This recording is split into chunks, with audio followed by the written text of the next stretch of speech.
Shri T Siddique, നമസ്കാരം. മാതൃഭൂമി ന്യൂസിലേക്ക് സ്വാഗതം. വളരെ മര്യാദകേടായ ഒരു സമീപനമാണ് ഇന്നിപ്പോൾ ഈ പോലീസ് ഉദ്യോഗസ്ഥന്റെ ഭാഗത്തു നിന്നുണ്ടായിരിക്കുന്നത്. മാധ്യമങ്ങളോട് DFO സംസാരിച്ചുകൊണ്ടിരിക്കുന്ന ഘട്ടത്തിലാണ് ഫ്രെയിമിലേക്ക് പുറം തിരിഞ്ഞ് കയറി വന്ന DFOയെ അതിൽ നിന്നും പിന്തിരിപ്പിച്ച് കൊണ്ടുപോകുന്നതും ഇനി മുതൽ ഇവിടെ ലൈവില്ല, എല്ലാം ഗേറ്റിന് പുറത്ത് എന്ന് പറയുന്നതും. പക്ഷെ അതിന്റെ എന്തുകൊണ്ട് ആണ് ലൈവ് തടസ്സപ്പെടുത്തിയത് എന്ന ചോദ്യത്തിന് ഒരു മറുപടി പോലും ഈ ഉദ്യോഗസ്ഥൻ തന്നില്ല. ഒന്ന്,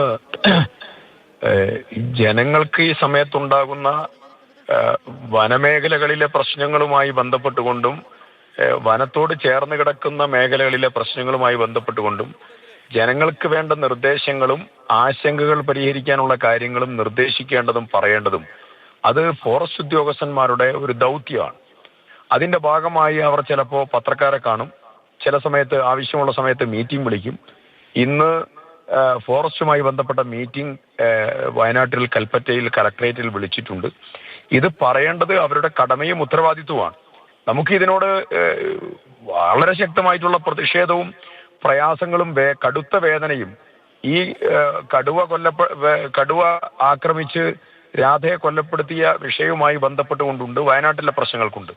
പക്ഷെ അതിൽ പോലീസ് ഉദ്യോഗസ്ഥൻ വന്ന് DFOയെ തടസ്സപ്പെടുത്തുക എന്ന് പറഞ്ഞാൽ അത് ഒരിക്കലും അംഗീകരിക്കാൻ കഴിയുന്ന ഒന്നല്ല. അതിന് നേതൃത്വം കൊടുത്തതായിരിക്കുന്ന പോലീസ് ഉദ്യോഗസ്ഥൻ ആരായാലും അദ്ദേഹത്തിൽ നിന്ന് വിശദീകരണം തേടണം. അത് എന്തുകൊണ്ട് എന്നുള്ളതിന് മറുപടി പറയണം. തർക്കമില്ല. ജനങ്ങളോട് കാര്യങ്ങൾ പറയാൻ ചിലപ്പോൾ പോലീസ് ഉദ്യോഗസ്ഥന്മാർ പറയുന്ന സന്ദർഭം ഉണ്ടാവും, ചിലപ്പോൾ വനം ഉദ്യോഗസ്ഥന്മാർ പറയുന്ന സമയം ഉണ്ടാവും, മന്ത്രിമാരും കലക്ടറും പറയുന്ന സന്ദർഭം ഉണ്ടാവും. ഈ സന്ദർഭത്തെ അവസരോചിതമായി ആര് പറയണമെന്ന് തീരുമാനിക്കേണ്ടത് അതേത് ഡിപ്പാർട്ട്മെന്റുകളാണ്.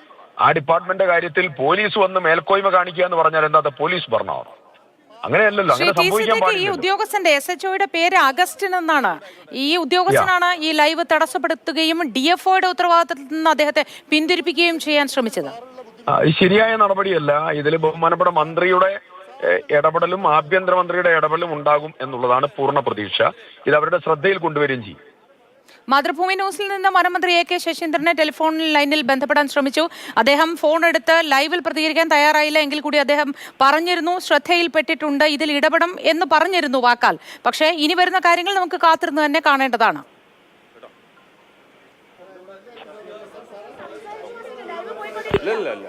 വളരെ നന്ദി ശ്രീ ടി സിദ്ദിഖൊപ്പം ചേർന്നതിന്, പ്രതികരണം അറിയിച്ചതിന്.